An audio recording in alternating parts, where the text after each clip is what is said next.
Assalomu alaykum. Butun dunyodagi barliq vatan so'ygan Uyg'ur qarindoshlar. Kechliginglar xayrli bo'lsin. Ham ro'z kunlaringizga tekrar muborak bo'lsin. Alloh tutgan ro'zanglarni qabul qilgay.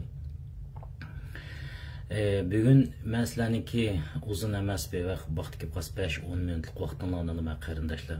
Bu yerda meniki dostlarımız bilan bo'lgan WhatsApp'daki suhbat yo ba'zi masalalarda masalan ba'zi qarindoshlarimizning bilan muzokara o'rganish jarayonlarida masalan Falastin bilan Isroil munosabati kelgan vaqtida qanday qilish degan to'g'riliq savollarni o'tirib qo'yayotdi.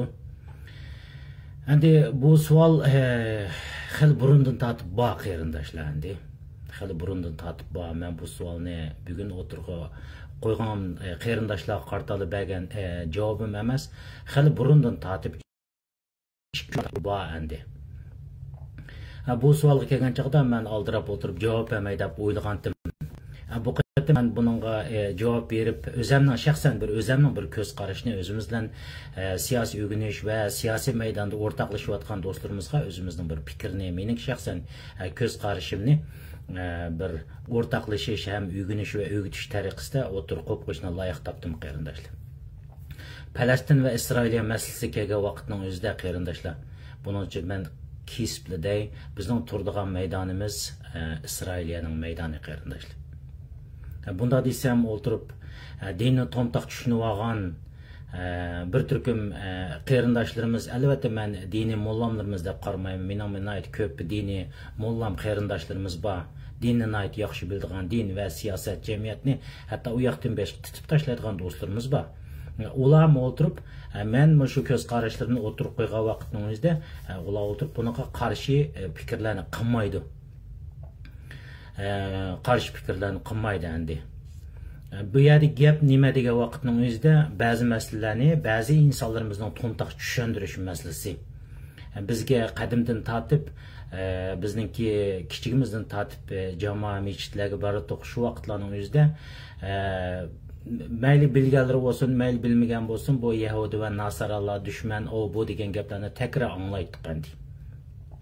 Bugun kuni kelgan vaqtning o'zida bizning o'zimizning Uyg'urlarning irqiy qirg'inchilik uchrash masalalarini kimning qo'llayotganligi, kimning qarshi turayotganligi masalasini tarozi qilsak, tipik Uyg'urlarning irqiy qirg'inchilik uchrayotgan masalasi bilan masalan Falastindagi masalalarni taroziga solsak, ikkisining qaysining bakaraq ig'ir to'xtaydigani. Masalan Falastinda irqiy qirg'inchilik yo'q. Falastinda ayollarni tug'mas qilish yo'q. Falastinda mechit jamoalarni chiqish yo'q, bundaq ishlar yo'q. Bizninkida bo'lsa, Falastinda ro'z tutishni cheklash ishlari yo'q. Bundaq masala kelgan vaqtning o'zida biz o'rtaq nuqtada bir taroziga selishimiz kerak. Bu yerga kelgan vaqtning o'zida nima uchun men bu yerda tillab ketsanglar mayli nurg'unlaringlar yana ismsiz va ismga kirib o'tirib tillaysizlar, tillasanglar biz uni kunuk.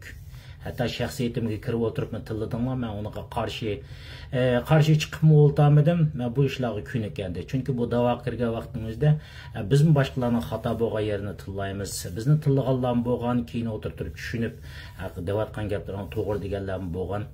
Bu yerda xulos gap qaysi degan chaqda Falastin va Isroil masalasi kelgan chaqda qarindoshlar biz Isroilning maydonida turibmiz. Bu yerdagi siyosiy nuqta, bizning eng avval deyilayotgan chaqdagi siyosiy nuqta qaysi degan vaqtning o'zida Xitoy hukumati Falastinni to'nigan. Yodinglarda bo'lsin. Xitoyning bu yerda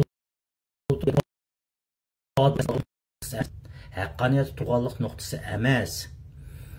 Haqqoniyat nuqtasi tug'anliq hech qanday bir taraf yo'q. Faqat va faqat arab dunyosi jiqroq dunyo bo'lgandan Xitoyning xom ashyoga ehtiyoji bo'lganligi uchun bir xom ashyoni sumirish, ikkinchidan mushunda Uyg'urlarning qayta bir masalasi o'tirib chiqib qolsa, Müslüman devletlerinin qo'llashi Uyg'urlarni qo'llab ketishning oldini olish uchun bu Shiroq nuqtadan strategiya nuqtasidan Xitoy hukumati Falastinni qo'llab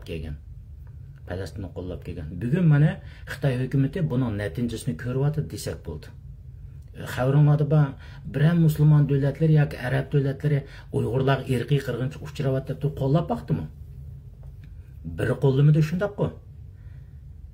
Biri qo'llamadi. Shuning uchun biz Bugün gün kelgan vaqtda o'zimizningki siyosiy nuqtasidan kim bizga foydali, kim ziyonli degan nuqtadan o'tirib yaxshiroq tadqiq qilsak bo'ldi. Uyg'urlar arablar uchun o'ldi. Hatto men vatanimizda ay bichara shu yezlarda o'tirib tabliq so'rinlarga kirdik. Shu vaqtning o'zida o'zimiz zulmning ichida turib, irqiy qirg'inchilikning ichida turayotgan bo'lsam, shu yerdagi diniy bizniki, masalan, tabliq so'rinlarida tabliq qilayotgan ustozlarimiz o'tirib shu Falastin xalqi uchunmi yosh to'kkan, shu vaqtimizda bizmi yosh to'kkandik. Bugun Uyg'urlar yo'q vaqtimizda ondinglarmi? Hatta Falastin emas. Bu yerda bir Falastinning masalasiga haqiqatan bir masala bo'lgan bo'lsa, buning igi chiqadigan davlatlar bor. Yamami jiq Arab davlatlari bor. Shu Arab davlatlari igi chiqsin, shular mansun. Bizni qo'llaganlar bilan o'tirib biz baravar mangayli. Bu yerda vaqtimizda nima uchun biz Yahudlarniki, ya'ni Isroilning maydonda turaylar deb deyman-di. Bu yerda qarindoshlar, biz her qanday bir masalaning natija chiqqan vaqtning o'zida tashkilotlarimiz men bo'lay va yoki boshqalar bo'lsin, bunda mening andaq to'pam bor, mening mandaq to'p talishimiz. Bu yerga vaqtning o'zida bugungi Uyg'ur irqiy qirg'inchilik to'nishida, gazet jurnallarga chiqishida, televizorlarda takrar mana to'xtamasdan sayrab turishida, anglab turishda bu yerda eng hal qiluvchi rol o'ynaganlar Yahudlar qarindoshlar. Bunu unutib qolmanglar. Ular biz qildik demaydi. Yahudlar. Masalan, bunaqa tipik bir misolni deb beray. Masalan, Uyg'ur irqiy qirg'inchilikni tunji qator parlamentda boshlatgan Kanadalik parlament a'zosi Garnett degan Yahudi qarindoshlar. Bunda deb kelsak, Bekchiq takrar mush to'g'rida maqola yozgan. Uyg'ur irqiy qirg'inchiligini to'nishtirish uchun maqola yozgan, televizorlarda o'tirib hozir qadar anglatilayotgan so'rlarni hozirlab berganlarning ko'pinchilari Yahudlar. Ularning gazet jurnalda, televizor, media ishlarida kuchi bekchiq. Parlament, hukumat amaldorlaridan kuchi jiq qarindoshlar. Bugun demak, xulosa gap, irqiy qirg'inchilikning bugungidek holat kelishda bu Yahudlarning o'ynagan roli bizning o'ynagan rolimizdan cho'ng bo'lgan chaqdan bak cho'ng. Masalan, xabarimlarda bo'lgandek bir yil bo'lsin, har yili irqiy qirg'inchilik uchraganlarni xotirlash kuni, ya'ni 1-oyning 27-kuni kelgan chaqda ko'rdinglar qarindoshlar. Ya'ni shu irqiy qirg'inchilik uchragan millatningki qilib qolganlari, masalan, biz ko'rdik. Bu ikkinchi qator takrorlanmaydi degan irqiy qirg'inchilik bugun Uyg'urlarning ichida yuz beryapti. Angliya hukumati, Amerika hukumati butun dunyoga o'tirib shu irqiy qirg'inchilikni saqlagan Yahud bo'g'aylar bular o'tirib dunyodagi parlament a'zolari, Angliya, boshqa kuchli davlatlarning parlament a'zolariga, parlament hukumatlarga xatiy sharqliq bo'shini to'xtatish kerak deb o'tirib takrar bu yerda o'tirib yozganlar bak ko'p qarindoshlar. Shuning uchun biz bugun özümüzün siyasi menfaatini o'ylayli, siyasi mavjudligimizni o'ylayli qarindoshlar. Mana bugun kunimizda Po'latdek bir paket oldimizda turdi. Po'latdek paketning ichida bir Arab davlati, masalan, Arab davlati deb turib, alay bu yerga kelgancha qolgan musulmon davlatlarini demayli, Arab davlatlarining ichida birisi o'tirib ta mushkam qator turib birisi eg'izni chiqarmadi. Hatto 99-yili Saudiya Arabistonmi Uyg'urlarga ilqi yilda dunyoning hamma yeridan kelgan ilqi haj vaqtining o'zida shu asoratdagi millatlar uchun duo qiladigan bir mezgillar, duo qiladi. Shu vaqtda Saudiya Arabistonmi Uyg'urlar uchun duo qilishni elib aytgan qarindoshlar. Bugun bizni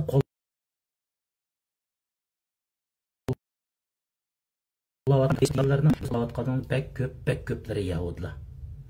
Shuning uchun mening deydigan gapim qarindoshlar, Falastinga egi chiqadigan odamlar va egi chiqsin. Chiqaversin, mangayversin o'zining yo'lida shu.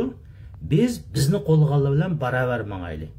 Shuning uchun bu yerga kelgan chaqda mayli siz yozmalaringizni bo'lsin, mayli fikrlaringiz bo'lsin, mening sizga deydigan gapim, Yahudlar bizni qo'llayotgandan mayli Isroilda emas, Amerika, Yevropa butun davlatlarda Yahudlar asosli biz taraf turib qo'llayotgandan siz bizning manfaatimizni o'ylang. Nima qilasiz o'tirib bu pastga u yerda o'tirib ularga depinchilib chag'iningizning oqibati nima bo'ldi? Shu necha ming insonni o'tirib Arab davlatlarida jinni tashlab berish bo'ldi. Millatga foydasi bo'ldimi? Bugün paydası bulup bular haq to'g'ri xatoda maydonda adil bir yerda turadigan niyati bo'lgan bo'lsa shu arabninki bugün Uyg'ur erkiy qirg'in uchun bir og'iz ovoz chiqargan bo'lsa bo'ldi. Chiqarmadi. Bu xulosa bizga shuni o'rgatdi. Kimning maydonda turish kerakligini, kimlar bilan ittifoqlashish kerakligini o'rgatdi. Yahudilar bugün Uyg'urlar uchun erkiy qirg'inchilik uchirgan bir millat. Qirg'inchilik uchirayotdi. Biz buni oldini olamiz, buni to'simiz deb o'tirib, bizga qo'lini sunayotgandan keyin siz chiroyli qo'lingizni bering, do'stlashing, ittifoqlashaylik. Dunyo shundaq. Shuning uchun mayli Facebookda bo'lsin, har qanday yerda bo'lgan vaqtingizda bunda qalaymiqan Yahudilarga qarshi yozmalarni yozmanglar qarindoshlar. Foydasi yo'q. Bizning da'vo ishlarimizga yaxshi emas, ham axloq nuqtasidan yaxshi emas. Axloq nuqtasidan yaxshi emas. Bizni qo'llayotgan, bizning erkiy qirg'inchilik uchrashmasimizni qo'llayotgan xalqqa siz o'tirib, nadiki bir siyosatning o'z davlatining manfaatlari uchun dunyo 5dan cho'ng deb o'tirib toza ho'kiraydigan, ammo Xitoy kelgan chaqda 5dan kichik bo'lib qoladigan ba'zi atalmış islom rahbarlarininki siz undaq dablarninki chep o'tirib kayni kirsangiz o'zingizning milliy manfaatini, ya Uyg'urning milliy manfaatini, Uyg'urning milliy mavjudligini yo'q qilib o'tamiz. Xulosa gap qarindoshlar, deb kelsak gapchiq bu masalalarni xulosa bundan chiqaradigan nuqta bugungi Uyg'urlarning erkiy qirg'inchilik uchrash masalasining dunyoda e'tirof qilish masalasi kelgan vaqtda buni boshqa insonlar demadi, hammamiz o'tirib ma'quldik deymiz. Bu yerda xulosa nuqta Yahudilarning o'ynagan roli bekchong. Shuning uchun biz siyosiy masala kelgan vaqtda do'st bo'lganlar bilan yaxshi do'st bo'laylik. Bizning düşmanimiz boshqalar bilan arablar bilan dushmanlashib o'tirmaymiz. Dushmanimiz faqat bir Xitoy. Shuning uchun boshqa masala kelganingizmi bo'ladi. Yazdigan arablar yozaversin, desi da'vasin. Uyg'urlar bu ishga kelgan vaqtingizda, bu ishga masala kelgan vaqtingizda qarshi chiqmang. Tavsiyalarim shu. Bombay qilib qolgan chaqda azroq besib oling, azroq qisib oling. Qisib olsangiz bu o'zingizga foydali. Bugun shu Uyg'ur erkiy qirg'inchilik masalasini ashla o'tirib bugun holatga kelgandan keyin bugungi Uyg'urlarning ahvoli qanday bo'layotdi? Amerikadan tortib bana kunda bo'lsa Uyg'urlar bo'lganmiz bugun dunyoda G7 davlatlarining boshliqlarining yig'inlarining o'zida bu masala o'tirg'i chiqdi. Bu odatga bir kichik masala emas. G7 davlat birlashmasi dunyodagi sanoatda taraqqiy qilgan, dunyoning strategiyasini belgilayotgan, dunyoning kelajak nurg'un ishlarda aktiv rol o'ynayotgan 7 davlat guruhi yig'inlarida Uyg'urlarning masalasi erkiy qirg'inchilik uchrash masalalari tipik o'tirib chiqyotdi. Bu yerda erkiy qirg'inchilikni tuz demisimi, bu yerda o'tirib bu inson huquqiga eng vahshiylarcha bu daxl tarz qilish, insonlarni qul qatorida ishlatishda o'tirib bu Uyg'urlarni tipik holda tilga turib deyotdi. Buni Antony Blinkenning boshqa amaldorlarning so'zlaridan anglay olasiz. Shuning uchun bu masala kelgan vaqtimizda qarindoshlarimizga xulos gap deydigan yerim, biz Yahudilarning yo'lini tutamiz, maydonni tutamiz. Mustaqil Uyg'ur davlat bo'lsangiz. Qarindoshlar, mening deydigan gapim shu, bunchalik tavsiyani qo'yma, bo'z qolsa, qarindoshlar, endi biz milliy manfaatimizda hamma narsa to'g'ri xato, hamma narsa oydin bo'lib ketdi. Xulosa gap eng oxirida arab davlatlar bizning maydonimizni turmaydi. Bu siyosatlashib bo'lgan narsa. Chunki Xitoy Falastinni qo'lladi. Tekrarda bu yerda o'tirib adillik nuqtasi emas, Xitoydan keladigan, arab davlatlaridan keladigan sömürgüchilik, ya'ni ulardan kelgan xam ashyo, energiya, ularga setish, tovarlarni setishni bosliq nishon qilgan bo'lsa, ikkinchidan men bugungidek masalasi kelgan vaqtimizda bu diniy nuqtadan Uyg'urlarni qo'llab qolamikin degan nuqta bo'yicha hammasini og'zini po'qlab etgan. Shuning uchun bugun Uyg'urlarning erkiy qirg'inchilik masalasi kelgan chaqda Amerika qo'lladi, Yevropa qo'lladi, arab davlatlari qo'llamadi. Bundan keyin qo'llamaydi. Bizni qo'llaydiganlar Amerika, Yevropa, Yahudilar, Isroil bu davlatlar sizni qo'llaydi. Boshdan oxir bu yerda turadi. Chunki siyosiy nuqta bu. Şunun için qarindoshlar, bu masalaga vaqtingizda mening tavsiyalarim shu. Undaq yazmalarınızda bo'lsin, qo'pol qalayimqon so'zlarni yozmang. Yahudlarga qarshi, Isroilga qarshi. Eng yaxshisi o'zingizning vatandagi Uyg'urlarning irqiy qirg'inchilik uchrashmasini qandoq tunishtirma, buni o'tirib qandoq bir yuqori palla ko'tarma deganni o'ylang. Shundaq qilgan vaqtingizda biz vatandagi xalqni qutqizib, o'lim yetimni azaytib, mustaqil bir davlatimizni qandoq qurdiganligimizda biz do'st, dushman nuqtasini aytgan vaqtingizda biz o'zimizning do'stimizni yaxshiroq tepib oldik. Ham bundan keyin do'stlarimizni ko'paytirishning yo'liga qarab turib mangayli. Bo'libmi ularning axborot, media har soat nayt kuchijik. Bundaq bir kun o'ylanib ketmang, Falastin shinjiq o'ylanib ketmang.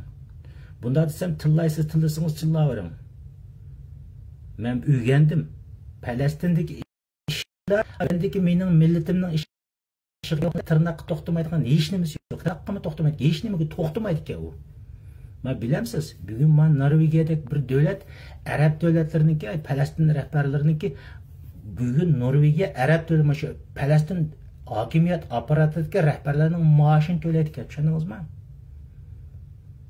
Özünün Arab devletleri oturup şu Palestin'deki devlet erbaplarının, rehberlerinin maaşını söylemeydi ki. Bunda halk oturup tapacağının faydası ne mi? Biz milli müstakilligimiz ve milli mevcutluğumuz, milli devletimizden kuruş için sizlerge deydiğen tavsiyelerim Amerika, Avrupa, biz Yahudilerin meydanında duraylı.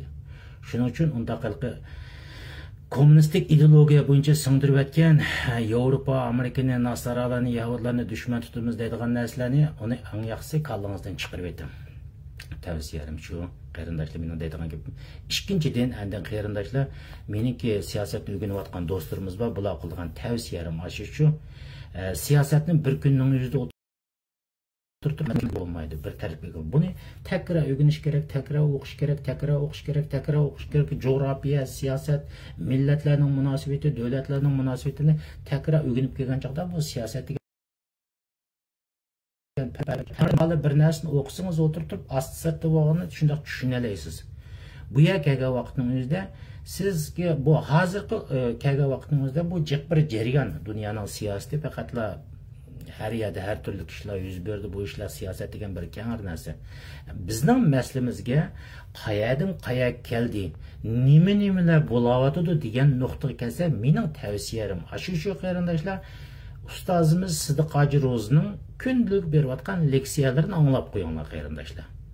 Adam o'tirib buni tarjima qilib kunlik dunyoda bo'lgan ishlarni o'zining hissiyoti bilan o'tirib ko'pchilik tushuntirib o'tadi, o'qiyotadi, tavsiya qilyapti. Bu bir dars o'tyapti sizlar bizga. Dars o'tyapti. Dars o'tayotgan darslarni siz o'rganayotganlar bo'lsangiz, meningki deydigan tavsiyalarim shu. Bir kunning o'zida bak bo'lsa o'tirib bir 25 minut vaqtingizni chiqarasiz. 25 minutlik leksiya bor bir kunda. Bak bo'lsa şunu oturup tekrar anlap bir o'zingizning bir siyasi arzuyini, siyasi düşüncesini o'stirishga foydasi var. Yani birisi milletimizning da'vo ishlarining qayerdan qayerga kelganligini, Uyg'urlarning siyasi masalalarininki, hozirgi masalalarning qayerdan qayerga kelganligini, biraz nurg'un jihatlarni Sidiq Hoji Ro'zininki maqdimi ko'ra olasiz, bilib ola olasiz. Bu tushunchaga ega bo'la olasiz deb o'ylayman. Qarindoshlar, menmi anglayman, hatto boshqalarnikini anglayman. Biz qarindoshlar deydigan gapim shu, ikki ish. Bir, Falastin Isroiliya masalasi kelgan vaqtimizda Isroiliya bizning do'stimiz, Yahudlar bizning do'stimiz. Xulosa bitdi. Ikki siyosatni o'rganayotgan do'stlar bo'lsa, mening beradigan tavsiyalarim Sidiq Hoji Ro'zininki leksiyalarini yaxshiroq anglab qo'ying va boshqalarning bor. Albatta. Ammo qarindoshlarimiz kunda o'tiribdi, bunda to'xtamasdan o'tirib, siyosiy vaziyatni tekrar tushuntirib o'tirib, kunda leksiya berayotgan do'stlarimiz bek oz. Yo'q. Ammo Sidiq Hoji Ro'zi kunlik dunyoda bo'layotgan siyosiy vaziyatni tekrar tarjima qilib sizga bizga tushuntirib beradi. Buni o'zimizning bir siyosiy saviyamizni oshirishda, da'voyimizning qayerdan qayerga kelganini tushunishda foydali bo'lish uchun, tushunib qolishingiz uchun buni bir anglashinglarga tavsiya qilib qo'ydim qarindoshlar. Mening deydigan gapim shu, tekrar ro'zgularing muborak bo'lsin. Alloh ishlaringni oson qilsin qarindoshlar. Inoq ittifoq bo'laylik. Milletimiz Uyg'ur xalqiniki shu jazolarga zulm, irqiy qirg'inchilik qutulib, inshaalloh bir mustaqil bir davlatimizni patroq qurishimiz uchun mush ulug' kunlarimiz duoyimizni qilaylik qarindoshlar. Mening deydigan gapim shu.